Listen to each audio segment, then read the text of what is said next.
All right, good morning, everybody. Good morning, good morning. Wednesday, July 16th at 8 a.m.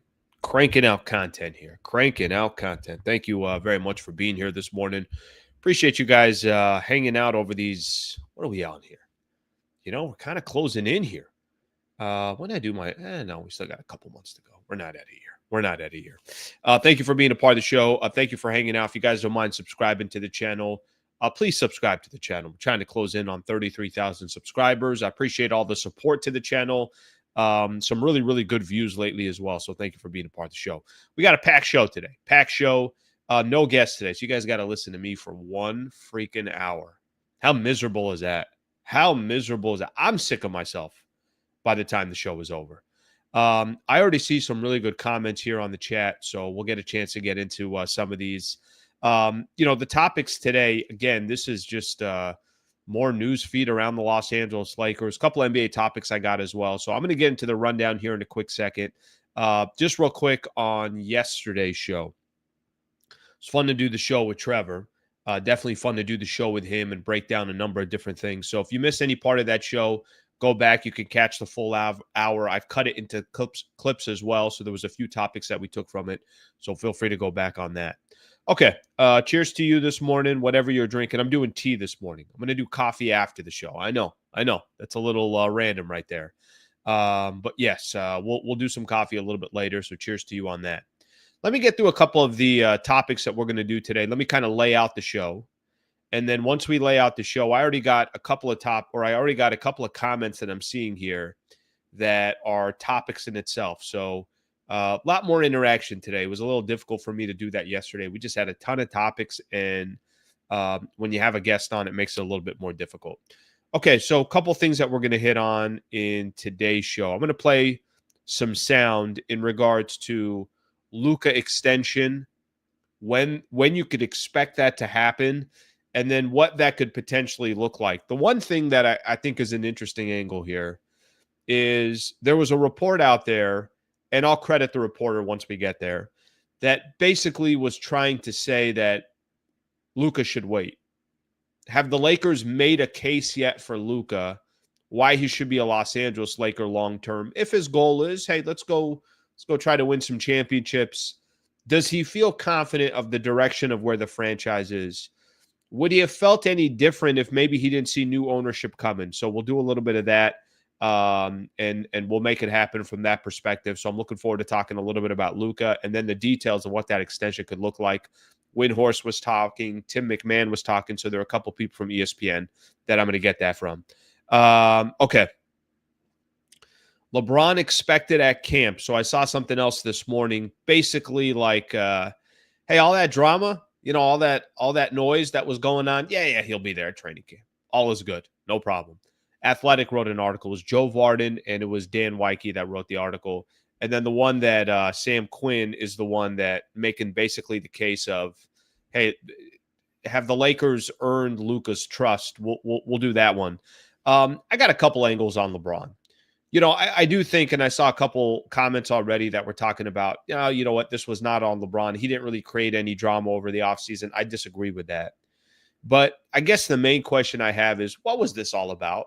What was this last month about, talking about LeBron and him dominating the storylines and all the stuff that came out of Rich Paul and that camp? What was it all about?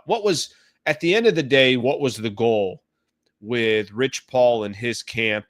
With LeBron in his camp, what was the goal? So we'll get into that. There was a wildly overreaction to the impact of Bradley Beal and what he could have on the Lakers. That one will be fun to talk about here for a quick second. By the way, I would love to get Bradley Beal on the Lakers. I think you got to get as much talent as possible. Wild overreaction of what that would mean. NBA's talking expansion. I saw that yesterday. Adam Silver is addressing this. They're all in Vegas right now, and they're talking about a number of different things. NBA expansion. I read some things that really is a little bit of a head scratcher for me. The world's not going to end for me whether the NBA goes from 30 to 32 teams. I would like to see Seattle get a team back, but then there's chatter of the Blazers need a new stadium. If they can't get a new stadium, new ownership comes, would they just move them to Seattle? I'm like, what are we accomplishing here? You're just ripping one heart out of one city and giving it to another. I know Seattle's already gone through that. Shaq defends Kobe. There was a Bleacher report, greatest 100 players of all time, something like that. He's defending Kobe. I'll get into that.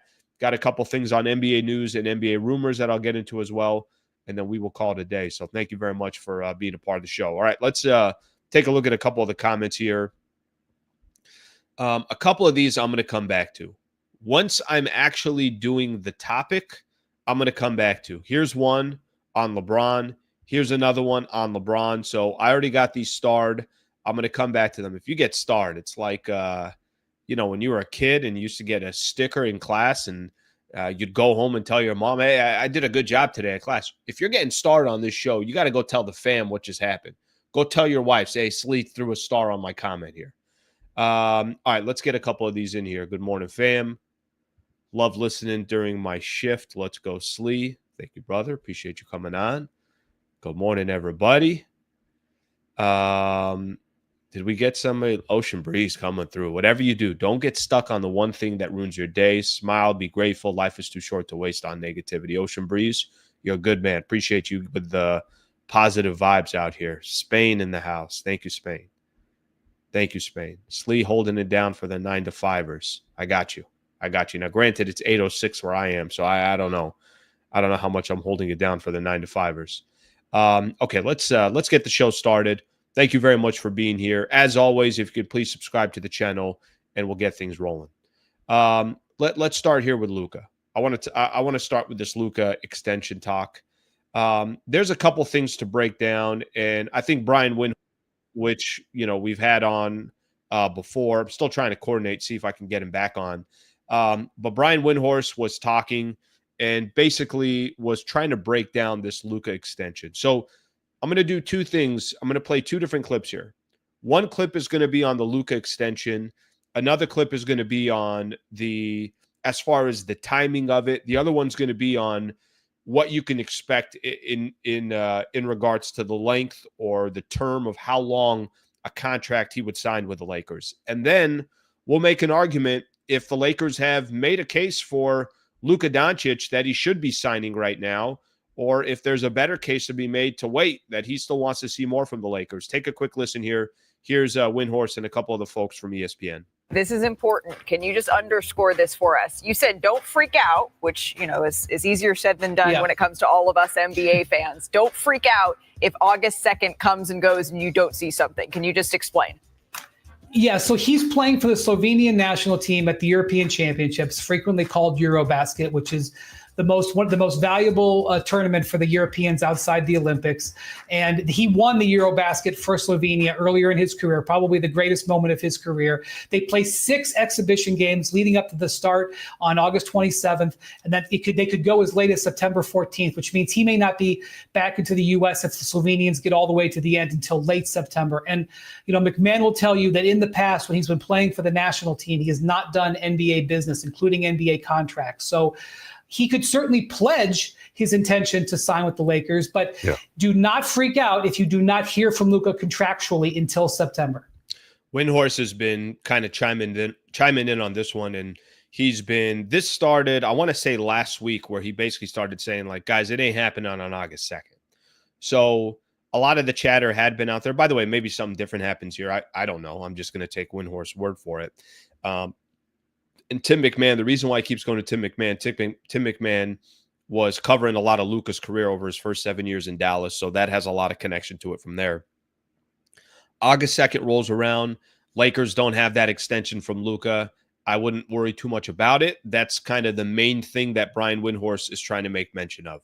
Okay, so that gives us an idea from a time frame perspective. Let's now forward a little bit. I got this time stamped here. I want to go to Tim McMahon, who starts talking a little bit. This might be Luke or Tim. I think it's Tim McMahon that starts kind of breaking down a little bit what the actual contract can be. What are some of the options? Well, there's 3 max contracts that NBA Windhorst is the one breaking it out. Players, superstars can sign. One that's worth 25% of the cap, 30% and 35%. Depends on years of service. The first one I call the fun max because almost everybody who's offered it signs it. It's no big deal, like Bontemps discussed. Like McMahon discussed a minute ago. Then there's the stress max. This happens when it's a player's second max contract. This is when players sometimes leave or are not really worth it. This is the stress max right now for Luka. The Lakers are a little bit stressed out about it. Then there's the legacy max. When you get the 35%, you're home free. Everything's going to be great. This is the stress max situation. So if he signs it, relief for the Lakers. They can spend a little bit of time looking at their roster over the next 2 or 3 years, making decisions that are not based on what's going to be best for us tomorrow. What are we going to present to Luka in 2026? We can think about what the team looks like in 27, 28, etc. If he doesn't sign it, he can be a free agent next summer when there's going to be 10 plus teams with cap space. If he does not sign it, you will see teams begin to open up maneuvers to try to chase Luka. And every day that will go by when there's any sort of wobble with the Lakers, you mentioned a losing streak, or if they're in 7th place on December 5th or something like that, everything will be tied to the Luka contract, especially with LeBron on the last year of his contract as well. So the Lakers don't want that in their lives. They want the no stress max. That's what they're going to try to present to him on August 2nd. Yeah. All right, perfect. Got it. It gives us a quick little background here. Gives us, for those who didn't have maybe the full scope of what this exactly meant with Luka's extension, why this is so important. And like Brian Windhorst was mentioning there, I think there's a lot that you could take from it. That, listen, if they start training camp and he hasn't signed that extension, there's going to be some worry or some reason to have worry or some cause for some concern just because of how important Luka is.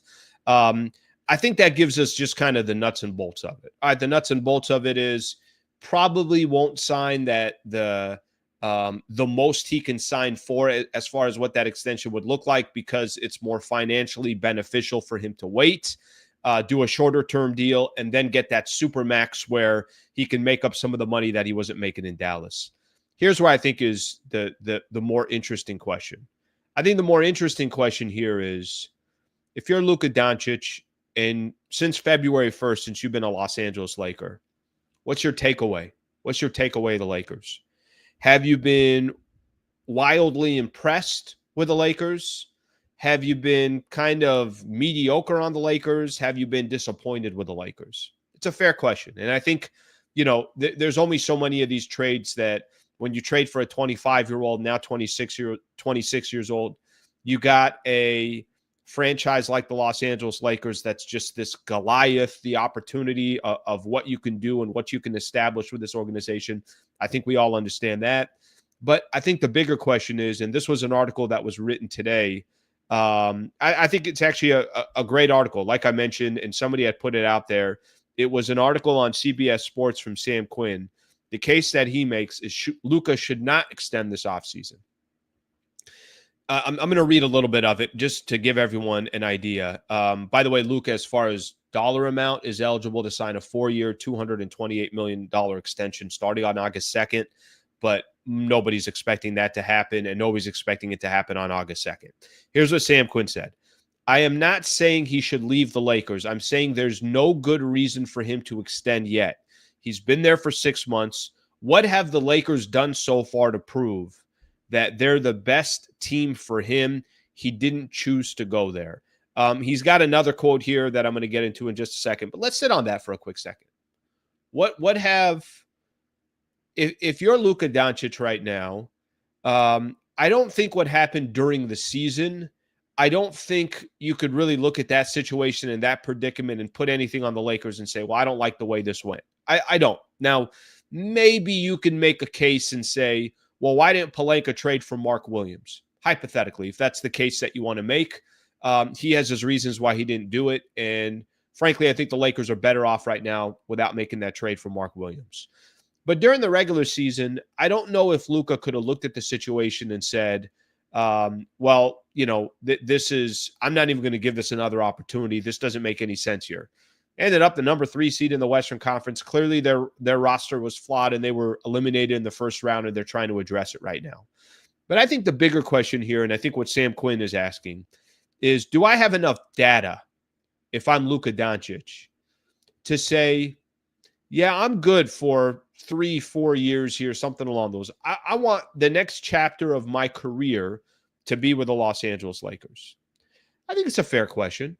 I think if Luka did, it would be shocking. Obviously, the Lakers don't want this. It would really, really hurt I think how the Lakers operate, and you listen to Brian Windhorst talk a little bit about how if he didn't sign, next season starts, Lakers go on a 3-game losing streak, things aren't going well, whatever the case is, then all of a sudden the chatter, and then people would probably ask Luka, hey, Luka, how much are you thinking about your extension, this, that? Yeah, that's probably the worst case scenario for the Lakers. They got to walk into the season. But if I'm Luka Doncic and I'm not thinking about the Lakers. I'm not thinking about their history. I'm not thinking about the future. I'm just thinking about I want to be as selfish as possible for Luka Doncic. If I had a chapter with the Dallas Mavericks, I got traded to the Lakers, I didn't choose to play there. Am I comfortable and am I happy here? Do I feel confident enough that this is the team that for the next 5, 7, 10 years, I could potentially win championships with? And that's not my quote. That's his quote when new ownership took over and he put out that post. I think it's a fair question by Sam Quinn. I really do. Now, if I'm going to try my best to take my Lakers sunglasses off or my Laker hat off and just from my perspective of what the Lakers brand and what Luka Doncic could mean together. Could he potentially wait this year to just kind of, say to himself, all right, I want to wait with my options. I want to put the team under an incredible amount of pressure to make sure that they're making the right moves. And I want to kind of hold their feet to the fire before I commit to anything, even if I just commit for a couple of years. He can play that out, but God, would that be a distraction all season long? And how much would that affect this upcoming year? Now you could sit here and make the case, well, this year's already in question. LeBron's going to be grabbing a lot of the attention. Do people really think right now with the way this team is constructed, they're top 2, top 3 in the Western Conference and they got a legitimate chance to go represent the West? I don't feel that way. Maybe others feel different. I think Lakers are probably 5th or 6th in the Western Conference. But if I'm Luka and I'm looking at new ownership coming in, I'm looking at the Laker brand, I'm an international superstar, and winning for the Los Angeles Lakers can do a number of things for my career as well. How about just being in LA and having that Laker brand next to me, the type of endorsements that will come with it? I'm also a player that can certainly attract another star to come play with me once LeBron is done playing for the Los Angeles Lakers. I'm definitely a player that they're not going to be too many great players out there that would say, no, I don't want to play with Luka. What I'm referring to as that is Luka makes a lot of players better. I'm not telling you Luka's the greatest player of all time, but what I'm telling you is Luka's got a chance to be a legend as well. We all know that. We all understand that. I think there is a great, phenomenal case for Luka to say, well, I'm just going to sign this extension. I'll be here for at least a couple of years. If things go terrible and they don't go the way I want it to go, I can always request a trade. That simply happens in the NBA. And if I don't like the direction this franchise is going in. But as I sit here today, you got the Laker brand. You got a chance, essentially, if you put together the right roster and Luka lives up to his, end of the bargain as well, you got a chance to start a whole new chapter in Lakers history. And we all know what Lakers history means. You got new ownership that's going to come in eventually, and they will do anything possible to win. Why? Primarily because it's good for business. And I'm sure that, that Guggenheim group or Mark Walter and his group, they want what's good for business, and good for business is winning and having a brand that is exciting. I actually think that I don't think he needs to wait through the season and kind of weigh for himself. I think he kind of already knows how powerful he's going to be in the Laker ecosystem and how he's pretty much going to get anything that he wants, and that he's going to have some competent people that are going to be there. Even if they're not there today, they're going to be working with the group that will eventually take over. One more thing I'm going to read here from Sam Quinn. If I'm Luka, I'm not extending this offseason, period. I feel no loyalty to a team I just joined against my will. That doesn't mean he should absolutely leave. It means the Lakers should have to prove they deserve him. Give them a year to build a contender. If they can't, walk. I don't know if they're going to build a contender in a year. I think if it's just based off of that, I don't think you really are building a contender until there's this chapter closes on one star, new chapter completely starts with another, and then you're trying to bring in, obviously, a team that can compete for a championship.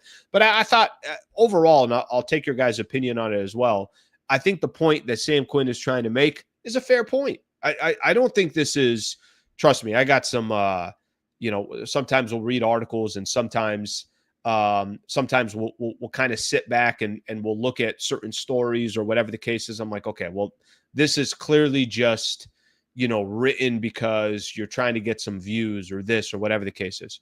I think he's making a fair point. But if I'm Luka Doncic, I don't think I'm walking into this season. I don't think I'm looking at the situation. I don't think I'm looking at the Lakers' future and thinking that I can't make it work here. You could sign for a couple of years. Nobody's saying that you have to be here for the rest of your career. I mean, if he wants to, he could be a Laker till he's 29 years old, 30 at the most, and then decide, all right, that's it. Didn't work out here. Now I'm going to go move on. But I think the Lakers at least deserve a shot. If I'm Luka Doncic, I think the Lakers are,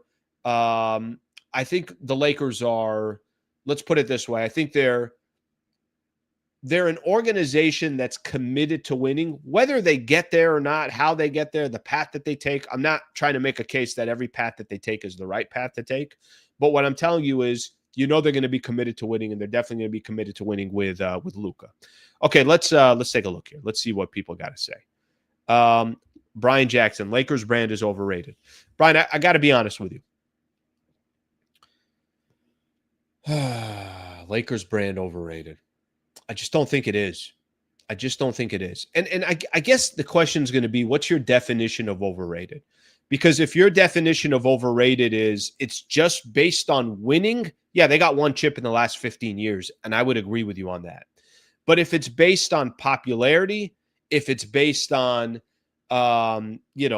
nationally televised games, stories that are written, reporters that are at the games, people covering it, fans coming in attendance, I don't think it's overrated from that perspective. International presence, I don't think it's overrated. Let's get another one in here. Steve, the Lakers are lucky if they make the play-in. Luka right now is in Slovenia. Do you think Luka cares that much about the Lakers and the brand, or is he here because of LeBron's idol? I think he wants to create a chapter in his life, and I think he's got an opportunity to do that with the Lakers where he can put his stamp of approval of, yeah, I was one of the best to play the game. So I think he cares about that first, but I think if you could do it for – guys, I mean, I hope we're not kidding ourselves when we say, the New York Yankees brand is just bigger whether you want to admit it or not. The Dallas Cowboys brand is just bigger whether you want to admit it or not. And so is Real Madrid and Manchester United. There's certain brands that are just bigger. Now, maybe he doesn't care about the brand. That's fine. But I think the brand works in conjunction with him. I think the brand, he benefits off the brand as well. Can't wait for Luka to re-sign, get through the Lakers, have a superstar. Lakers have to field a team every year so they eventually get their stars. That's how it works. Okay, let's get a couple more of these in here. Luka is not feeling this front office. The reason why I disagree with that, because of the statement he had when new ownership came. That's why I disagree with that. I really do. The fact that he kind of basically indicated without actually indicating that he was going to be here. Let's get one more in here, and then we'll keep things rolling. Appreciate all the comments here. The team is better than what everyone thinks, but the West did get a lot better. We'll be a playoff team.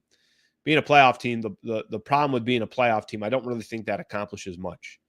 And I think you're right about what you said. I do think the team is better as well. Yesterday, Trevor Lane and I were spending some time on that topic. I think the Lakers are better than they were a year ago or this past season, primarily because they got a big and a little bit more youth. But I think with all that being said, the West definitely got better as well. So there's going to be a lot of teams that are competing as well. Okay, let's keep things moving here. I appreciate all the comments here. Let me actually get a couple here. HH, thank you, brother. You're a good man. I appreciate it. HH always coming through. I appreciate the super buddy. 10 spot right there. Peter K. Roster still has only 5 playable playoff players. Got to work on the roster. I'm not going to lie to you. I've said this before. And if this is it, I was reading some articles that the Lakers are still expecting to go out there and try to make other moves and things like that. We'll see what they're able to do. there is a couple things that still need to fall into play before the Lakers can do something, and that would be other players signing, buyouts that still need to happen, which I think will create the rest of the domino, which we'll get into in just a little bit.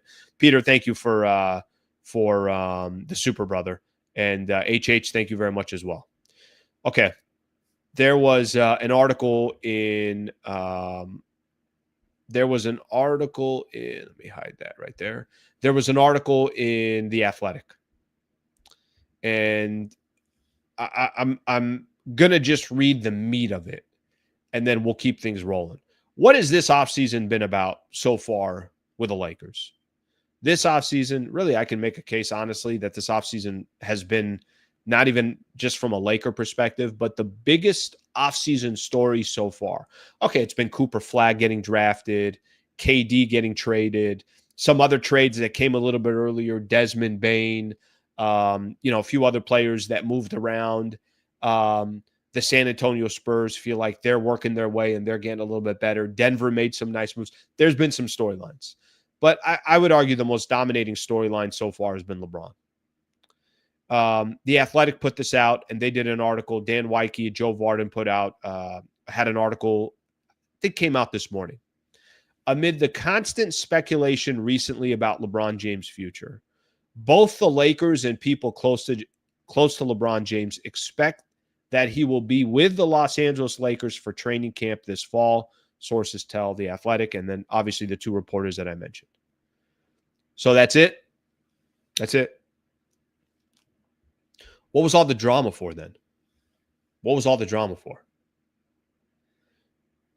Sources say that LeBron is expected to be there ready to go for training camp this fall. So all the chatter about the extension, all the chatter about the 1+1s, all the chatter about potential trades, all the chatter, all the kind of the read it how you want to read it, could be a social post, this, that, all that. When the dust settles, we sit here on July 16th and everything now is, LeBron's going to eventually, be there at training camp, and nothing to see here, people, nothing to see here. So what was the point of all that? I genuinely want to know what people think, what the point of all that was. I'll give you my thought process. I'll tell you what I think the reason for all of this was. Attention. I really believe that. Attention. Trying to still show that I've got power, and I got power because people will click on the articles. Every news reporter out there will go out there and will start talking about me. I still got juice. Now, I think the way the Lakers handled it, to be honest with you, I think was the right way to handle it. They really didn't say much. They just kind of left it alone. So LeBron was kind of creating his own narrative and his own stories, and then the questions were out there. And this isn't just, when I go back to and I listened to Bill Simmons early on, that was basically saying something to the extent of like, this feels different than other times. The passive aggressive, this one feels different. When I listen to Brian Windhorst, this one it's not normal. There was an NBA executive, I think I put out something last week when I was doing my show on Friday, said it's very strange, the situation with LeBron and how the Lakers didn't make an announcement about him picking up his extension and everything else. I think LeBron was trying as hard as he can, and this might be not his last gasp. And I'm not even taking a shot at LeBron or anything like that, but this is the first time LeBron, he stomped his foot on the floor and nobody really, at least from the Lakers organization, reacted to it. Because I think in the past, whether he was in Cleveland or he was in Miami or he was back in Cleveland or now with the Los Angeles Lakers for his 8th straight year with the Los Angeles Lakers, he pounded his foot on the ground, and I don't think the Lakers really did anything about it. They just said, okay, we understand. We get it. And if he's got to make the case of, do you know who I am? Do you know what I've done for this league? Do you know what I've done for your organization? Which, by the way, he's right about that. I'm sure he's made the Lakers hundreds of millions of dollars since he signed with the Lakers. He took also a franchise. I try to give LeBron more credit than I think people give him credit for. I think he took the Lakers out of the complete gutter. That's where the Lakers were before LeBron came. They were. They hadn't made the playoffs in 5 years. That's never happened in the franchise history. Since Dr. Jerry Buss had took over the team, they only had a 2-year drought where they didn't make the playoffs. I think that was in the 90s, that in-between time from the Showtime era to Eddie Jones and Van Exel and all these other guys before Kobe and Shaq showed up in 96. No, I think LeBron's been unbelievable for the franchise. And some people are going to be LeBron haters and they don't want to give him credit for it. That's fine. Other people are going to say that LeBron's never done anything wrong. That's fine. Everybody's entitled to their own opinion. But the last 30 days, I feel like all we've talked about was LeBron. And all we've talked about was, what's he going to do? What's going to happen? Would the Lakers trade him? Would the Lakers buy him out and let him go play anywhere else? We sit here now on July 16th. All indications are, yeah, he'll be there when training camp starts. So, I kind of find it a little bit comical, but I kind of find it interesting that when the dust settles, this was all just noise. I'm going to make as much noise as I possibly can. And people are going to look at it, they're going to read about it, and they're going to talk about it. But the Lakers organization, I felt like, kind of stood their ground. Said, okay, we'll wait till next year. Let's see what happens this year.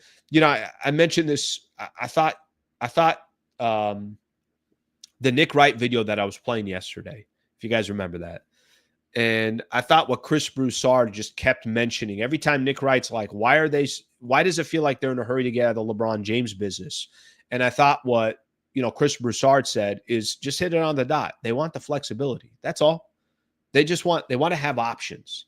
They want to put themselves in a position by the time next summer rolls around, all right, let's reassess everything. How did LeBron do this year? How does the squad look? What do they do with Austin Reeves? Are they re-signing him? Are they giving him this large extension? Is he going to be making $35 million a year?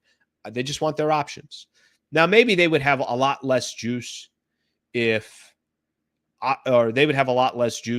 Luka never got traded to the Lakers. Maybe they're going to be panicking like you couldn't imagine if Luka didn't sign that extension here, coming up in the next, let's call it 2 months or so. But as we sit here today, all of that chatter was literally just noise. And I think for the first time, LeBron had to kind of, it was a hard pill for him to swallow. You know what? I might not get what I want. And he'll obviously have to deal with that and figure that out and see how the rest of the season plays out. He's going to be asked all those questions, and he might just very easily be like, yeah, I'm not answering any of these questions. And then that's it. You call it a day. But I do think for this situation and this predicament, it was a fascinating 30 days that led to nothing. And maybe I think the thing we could take away from all of this is the Lakers are planning for the future, and LeBron is part of the present. And then we'll see how much LeBron is part of the future after that. Okay, let's take a look at some of your comments here. I would love to see what some of the comments here. Now, there are a couple people I did mention. I starred these early on that I'm going to get into here real quick. There was never any LeBron drama. With the help of NBA pundits and certain content creators, LeBron was the narrative. He dominated the news cycle. Did dominate the news cycle. But I would call it LeBron drama. I do think it was LeBron drama. Guys, we're talking about, hey, does LeBron want out? Is he going to get traded? Is he requesting to get bought out? What do the Lakers do from here? That is drama. That is absolutely, that's drama. Okay, maybe the word is a little too dramatic, but I don't know what word you want me to use. I do think it was drama. Let's get another one here. Slee, good morning. With all the LeBron stuff, relinquishing power and control, I always look back when he indicated that he was ready to pass the throne to AD. He never was. Never did. Thoughts. Let me tell you what I think the difference is, and I appreciate you chiming in as well. I think the difference is this. The difference is LeBron was trying to hand the keys. Maybe LeBron was saying to him, listen, I'm going to drive the car, but we're going on a road trip. We're driving. We got an 8-hour drive. We're going up to Northern California. I'm going to drive 6 hours, but I'll let you drive 2 hours. That was his conversation with Anthony Davis. The problem with Luka is, yeah, you're only driving 6 hours. I mean, listen, I'm driving 6 hours. You're driving 2 hours. The difference between Luka and Anthony Davis is colossal when it comes to these dudes' mindsets, mind frame leading a franchise. Let me tell you something Luka Doncic did that Anthony Davis never did. Luka led a team to the Western Conference Finals and to the NBA Finals. Led a team. He was the guy. He was the main focal point. Yes, Kyrie had moments. Yes, there were some other players. But the man, and everybody understands he was the man, was Luka Doncic. Anthony Davis, absolutely star, stud, the absolute man. If LeBron James wasn't on that team, would you feel comfortable with handing the keys to Anthony Davis and saying, hey, go ahead and take it? I thought AD proved for years that he's probably not going to be that alpha for 82 games in a playoff run. He'll be that alpha for 60 games. He'll be that alpha for, you can call it 10 of the 21 playoff games, something along those lines, but that's not how Luka is built. So that's what I would say is the difference there. All right, let's get some more comments in here. A lot of people chiming in. The Mavs roster was amazing. It wasn't Iverson effort. 100% right. They had a nice roster. Take Luka Doncic off that team. They're not in the playoffs. I mean, I don't know what you want me to tell you. If the case that you're trying to make is that roster was why the Mavs got there and not necessarily Luka, Luka's why they got there. Period. Point blank. They're a play-in team if Luka's not there.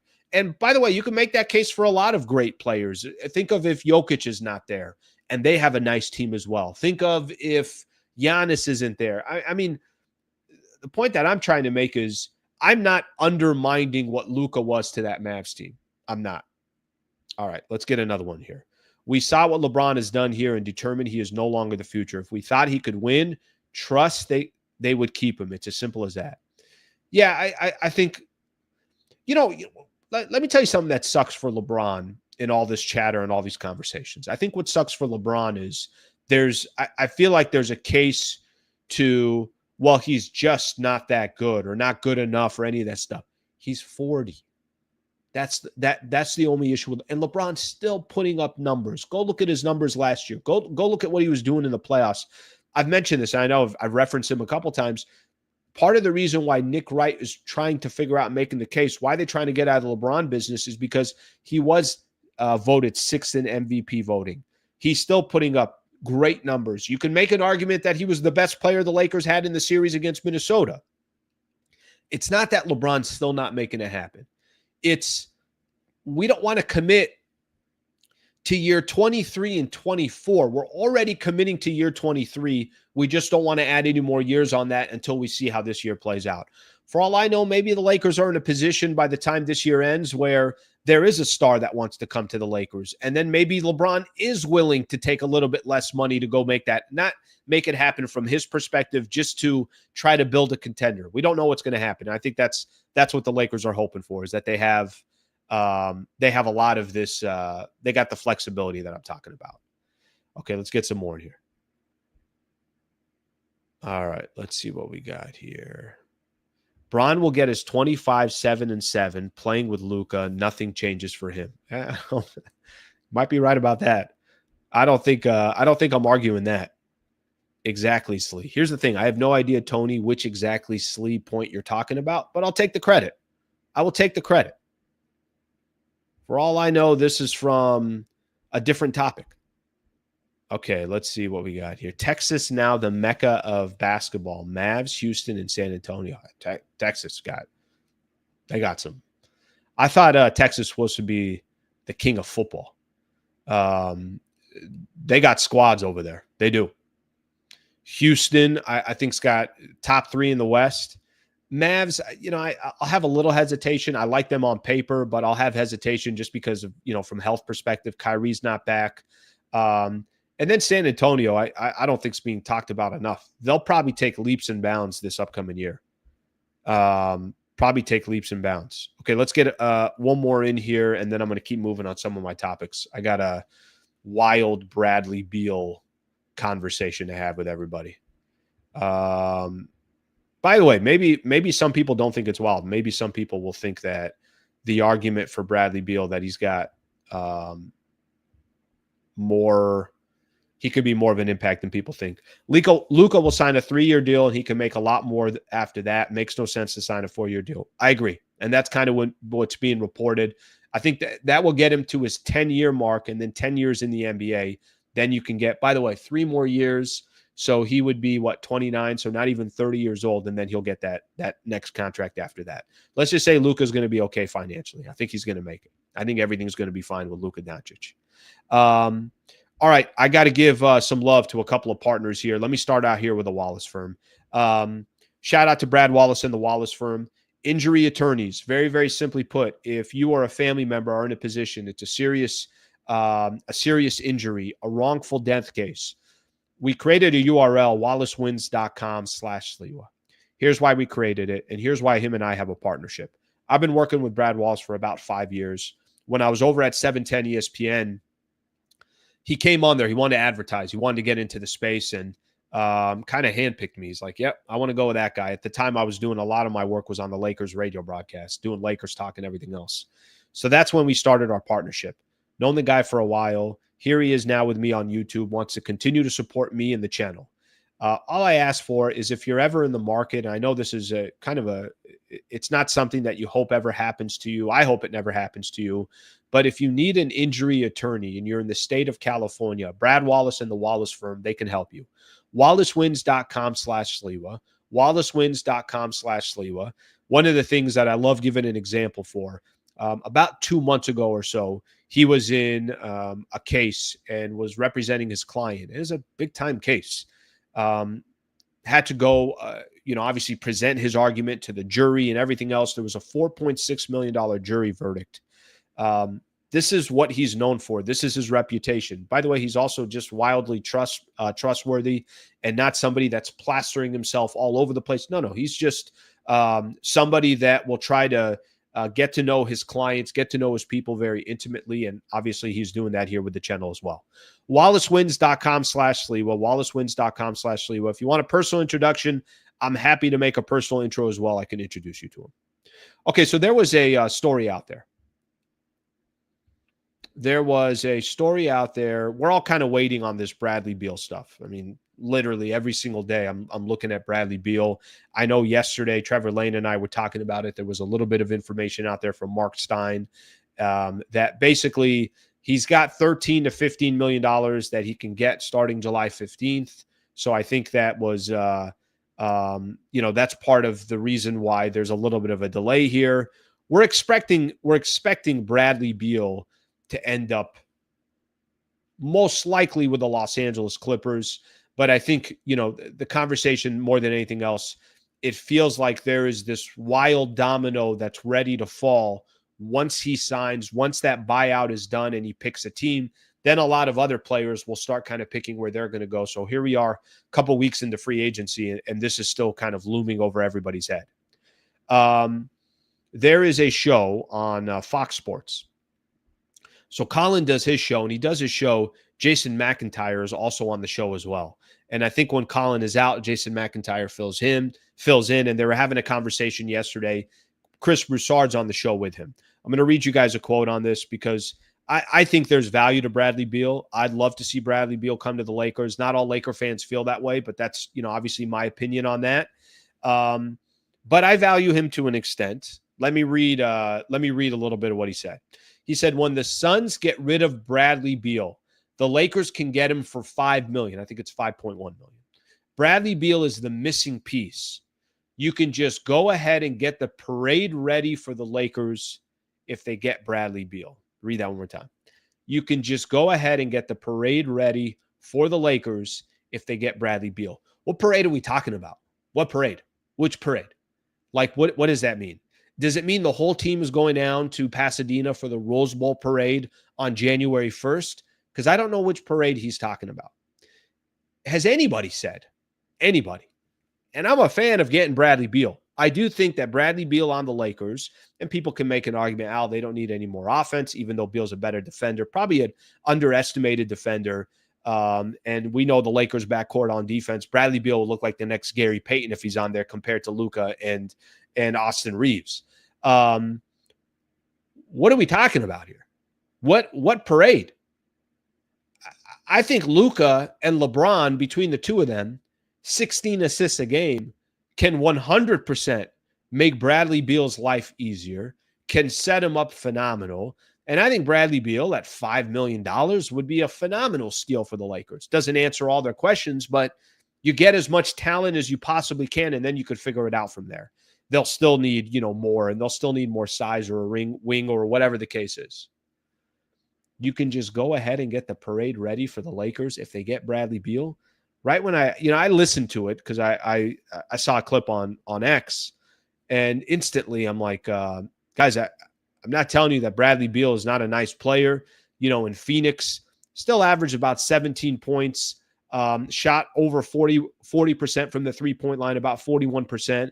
And that was with a team that, we obviously know was just all over the place. Now, he did miss some time. I think missed almost 60 games over the 2 years that he was there. Hey, I like Bradley Beal. Let's pump the brakes a little bit here. I don't know where we're going with this whole parade thing. Let me read a couple comments. By the way, it'd be really, really nice.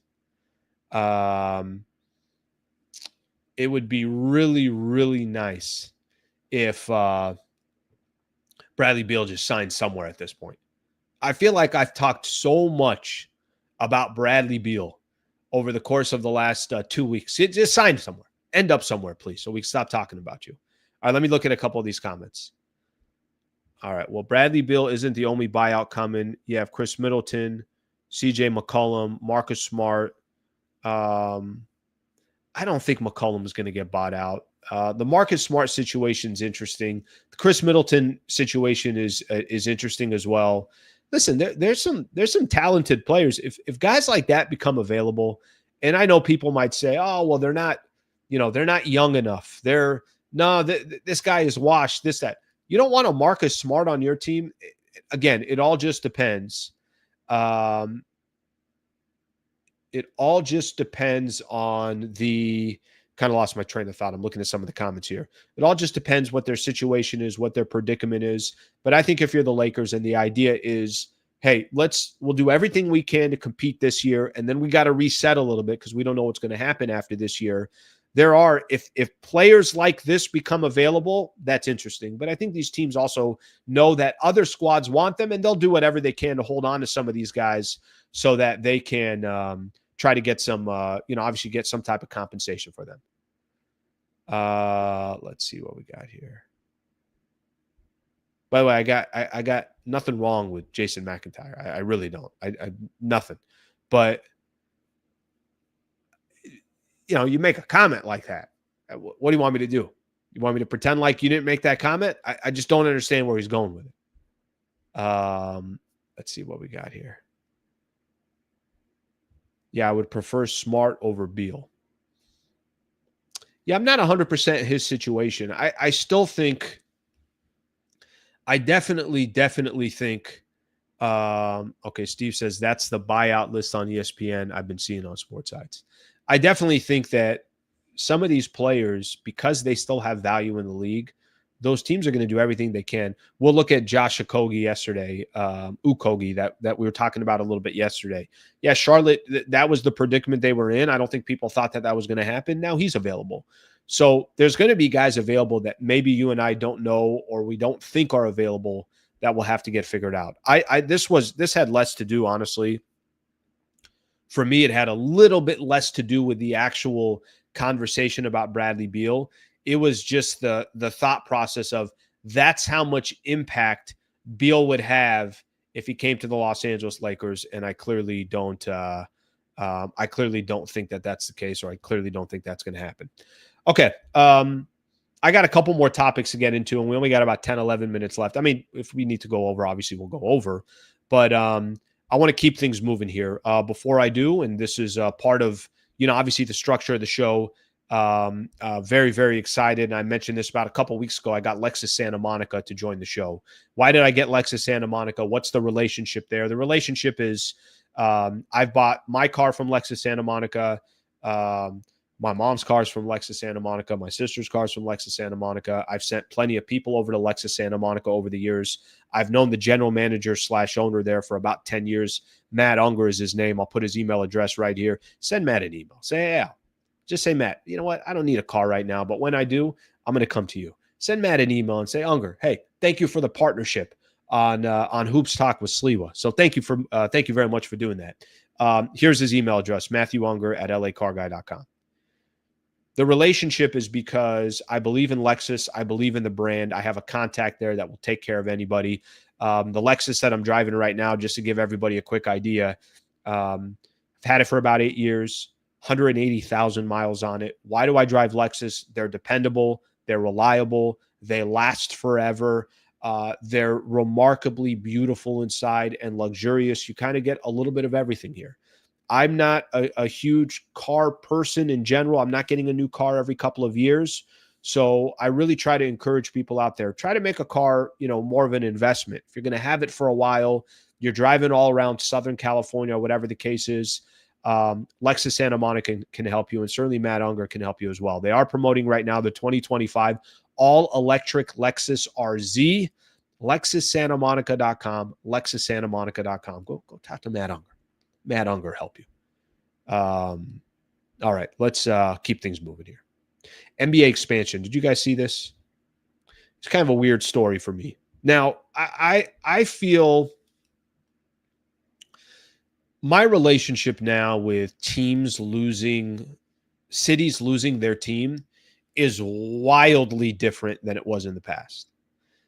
I never really fully understood that until the Chargers, who were in San Diego for 50 effing years and have a remarkable fan base of Charger fans when they were in San Diego, when they freaking picked up and left to LA, heartbreaking. So I look at it different now.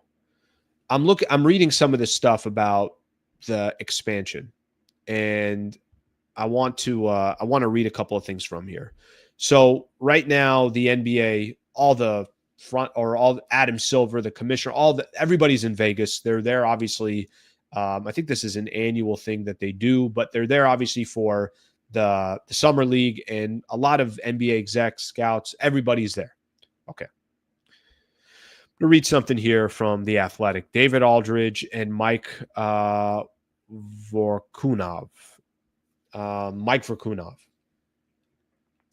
Here's what they said about the expansion. They said, while Seattle remains a top candidate for a new or potentially relocated team among owners, there is not overwhelming momentum among governors to immediately expand past the current 30 teams.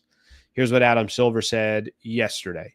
A lot of analysis still needs to be done, and nothing's been predetermined one way or another, and without any specific timeline. We're going to be as thorough as possible and look at all the potential issues. Now, one of the reports out there was, and this came from David Aldridge, and it came from Mike Vorkunov, came from the both of them in The Athletic, that this is what's holding up potential expansion, because I think a lot of people thought there was a lot of momentum coming. Probably going to be Seattle gets a team, and probably going to be the Las Vegas gets a team as well. Those would be the two teams that expand. They both get squads, and then you go from there. So they would go from 30 teams to 32 teams. Here's what seems to be holding up the process. And I can't honestly sit here and tell you that I can sit here and make an argument for you that the league is better from 30 to 32 teams. I don't know. I'm not here to try to make that argument. But one of the reasons why it seems like this is potentially losing a little bit of steam. Here's what it says. It says that multiple sources said that while Seattle remains a top candidate for a new or potentially relocated team among owners, there is not overwhelming momentum among governors to immediately expand past the current 30 teams. Part of the reason for that is the new deal that they signed, the 10-year, $76 billion deal that they signed with their new partners. So it's NBC, it's Amazon Prime, it's ABC, and it's ESPN, that they don't want to split the money. They don't want two new teams to come to split that $76 billion rights. Just shows you, obviously, the rich, they try to hold on to their money. And I think it's James Dolan that's kind of leading the pack of this with some of the other owners saying, no, why do we want two new teams to now all of a sudden get a share of our $76 billion pie? However this plays out, it plays out. I like I said, I personally would really like to see Seattle get a team again, because I think they were done dirty. And I think that's a great, great NBA market. Growing up, and watching Laker games like I did, Seattle was a cool mix, right? There were certain places that Lakers would go out on the road. You're like, all right, Portland's going to be a tough game. Utah's going to be a tough game. Seattle's going to be a tough game. There were certain opponents that, you always kind of looked at. At the time, it wasn't the Golden State Warriors, right? The Warriors weren't a good team. But Seattle with Gary Payton and Sean Kemp and some of these other players that represented them. We get to the finals. They play Jordan in the NBA Finals. I felt bad for Seattle when they lost the team. The issue I got here is I guess that Silver wants the Portland Trailblazers in Portland, but Seattle could be lurking as another story. The problem I got here is there's a story out there basically saying that they got to hurry up and build a new stadium in Portland. Perhaps Amazon founder Jeff Bezos could purchase the team in Portland and relocate them 175 miles north to be the Seattle Supersonics. I would rather that the league just doesn't expand than we can't expand, but we're just going to take the team from Portland and we're going to go throw it up to Seattle. This musical chairs that some of these cities do in these franchises, I don't think they understand and realize how loyal and committed fans are to these organizations and how quickly somebody just with money can just rip that out like it doesn't even exist. I don't think the solution is, well, we're not sure if we're going to expand, so let's just take Portland's team and put it up in Seattle. Portland's a good franchise. Portland's a good team. Portland's a good city for the NBA. I'm a fan of Portland being a part of the mix. So we'll see what eventually happens. If you wanted to make a case and you thought that there were other franchises out there that maybe just didn't have as much history or didn't have as much of a loyal fan base or whatever the case is, but that's not how the league, it feels like, is operating right now. I would feel really, really bad if Portland lost their squad. We'll see what happens, but the pressure is on for them to go get an NBA arena, because if they don't, then that could be the case. That could be the result. All right. I got a couple other NBA stories that I'm going to get into here real quick. Let me pop up Hoops Hype real quick. I got a couple that are linked there, and then I'm going to look at a few of your comments as well. Let's take a look here. What are my people saying? What Clay Bennett did to the Sonics is why I'll never be on board with relocation. Awful. Awful. And again, if you told me that this was, let me use the A's as an example, right? So the A's just relocated and eventually they're going to get to Vegas. What a mess. What a mess. Now, maybe you could tell me, all right, from a city perspective, Oakland didn't help enough, this, that, whatever the case is. Oakland just lost the Warriors because they're now in San Francisco, the Raiders, and then obviously just lost the A's. The hell? All right, let's get another one here. Memphis deserves their team. Take it from New Orleans and move them to Seattle. I guess my point is I don't want to see anybody lose a team. And like I said, for me personally, I look at this stuff a lot differently. And it really is genuinely the truth. There is a complete black hole in the city of San Diego since they lost the Chargers. 100% there is. And you had a greedy ass owner, and they should have figured out, and the city wasn't smart in how they, negotiated all this stuff. They needed to figure it out, and they didn't. A complete black hole in the city. So I look at the situation and I'm like, I kind of understand where they're coming from. But I just don't want to see, I'd hate to see teams. I'd hate to see the Blazers lose their squad. Let's put it that way. Okay. Let's see what else we got here. Greed. Oh, greed and ego too. Somebody was putting something on here. Somebody was putting something on here too about Dolan, and just they were going off on him. You go read his comment. Let's see. I love if anyone's ever critical on LeBron. Ever. If you ever say anything wrong, that's it. You're a hater. You're a hater. Wait, I'm not a hater. I'm not a hater. I've enjoyed all 22 years of LeBron James. I've enjoyed him on the floor. He's one of my favorite players to ever play the game. Magic's my favorite player to ever play the game, and I feel like LeBron's closer to Magic than he will ever be any of these other players. I see his brilliance. It doesn't mean I want to see the Lakers have him for another 2 years. I don't know what you want me to tell you. I like what the Lakers did in this situation. I like that they said, look, this year, then we'll figure it out. I don't think that makes you a LeBron hater. I don't think that makes you a LeBron hater. I did say, I think on my thumbnail, LeBron's drama. So maybe that's what he means by that. He was dramatic. The whole offseason was dramatic. Let's get a couple more of these comments in. Let's see. Clutch Sports. Okay. Sliwa, please explain the reason behind Seattle losing their team. I think somebody already explained it. There was the owner of Starbucks. Who is that? Howard Schultz, I think it is. Owner of Starbucks sold the team and I don't think did enough to make sure that they weren't going anywhere. Clay Bennett, who's now the owner of the Oklahoma City Thunder, is like, yeah, we're not moving them. They stay right here in Seattle. And then they were gone. Next day they were gone. I'm sure there's more to it than that, but that's most of the story right there. Okay, let me do a couple of things here real quick. All right, let's get this one. John Wayne, truth is not hate. 4-6 when it counts. Kobe over LeBron. Did I grab John? I appreciate you being a member, brother. Guys, before we get out of here, if you're looking for ways to support the channel, you like what I'm doing here, you like the Monday through Friday that's going on here, here's a great way to support the channel. I just put in the link here. $3 a month if you want to support the channel. I got great members that are literally just like Al, just want to support the channel. So I really appreciate that.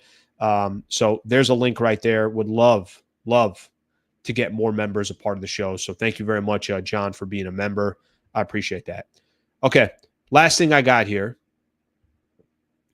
From an NBA perspective, I got a couple quick NBA stories, and then we're going to go from there. One of them is Shaq defending Kobe. There's a list out here that I'll put on here. Bleacher Report put out a list, and Bleacher Report basically, a lot of ads everywhere. Let's try to get rid of these. Bleacher Report put a list out there of the top 100 players of all time. Let me share this with everybody here real quick. By the way, I'm not here to make an argument, and I'm not the biggest fan of ranking players and ranking this and ranking that. Honestly, a lot of it probably just has to do with the fact that, you know, it could be your era that you grew up in. It's not apples to apples, so it is what it is. Top 100 players of all time: MJ, LeBron, Kareem, Magic. I like Magic in the top 5. I'll tell you that. Honestly, I don't think Magic gets enough love. Shaq at number 6, Bill Russell at 5, Duncan, Bird, Wilt, Steph, Kobe at number 11, Hakeem 12, 13 is Kevin Durant. Bleacher Report put this list out. Shaq came out. Kobe at 11 is criminal.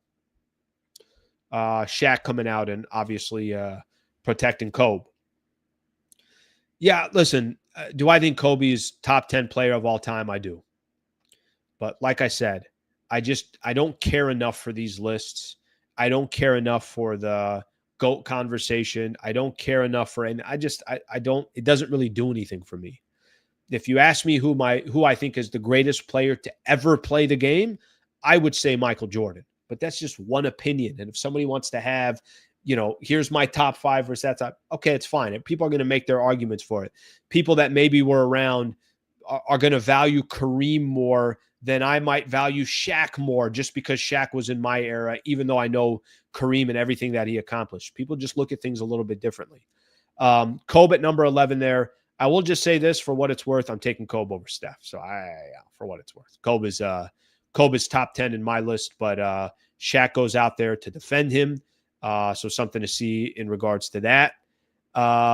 Let's get a couple more quick NBA stories that I saw out there, and then we're going to call it a day. Okay, so a couple other NBA stories that I noticed a little bit earlier. Joe Dumars on his relationship with Zion Williamson. There was a good quote here. I'm going to find it here real quick. Pelicans guarantee Zion Williams $39.4 million salary for 2025-2026.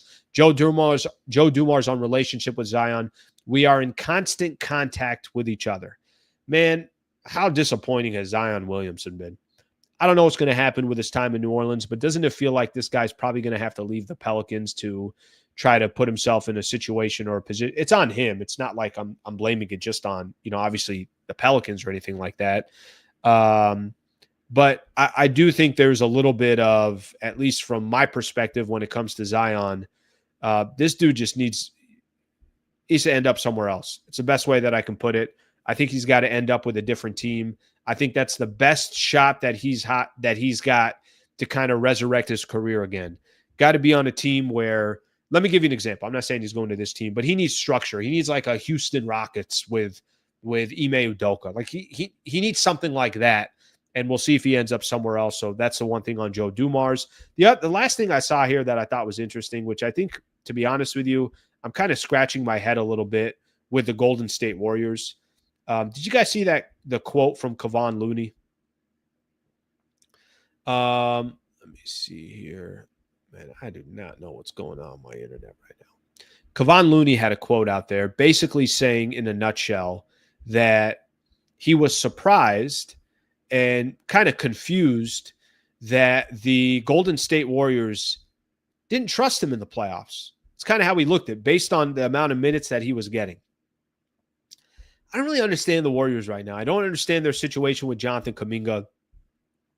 And really what I'm talking about, what I'm referring to there more is the fact that I don't know how much they really value him. If you look at the way they play him and the way they use him, I thought the Kevon Looney quote is very interesting for him to basically say, like, yeah, they didn't trust me. So he probably thought it was time to go and time to move on. And clearly he's obviously moved on as well. Yeah, I want to get the exact quote. He said, Kevon Looney on being benched in the playoffs by the Warriors. Y'all don't trust me. I thought y'all trusted me. So he was on making some points on NBC Sports Bay Area, I think it was. I thought y'all trusted me. They put me at the end in Game 7. It's like, why do we have to wait for that point? So there's Kevon Looney giving his thoughts on his time with the Warriors, at least the end of his time. All right, my people. I think we are done for the day. Defense won in 2020, LeBron. So what has he done? Nothing. Okay. Again, it's one or the other. People, LeBron, either all the credit in the world or he can't get anything. Tony P, been a member for 5 months. Thank you, Tony P. I appreciate you, brother. Okay, we're going to end it there. Thank you very much, everybody, for being a part of the show. I'll be back on tomorrow morning at 8 a.m. Fun show today.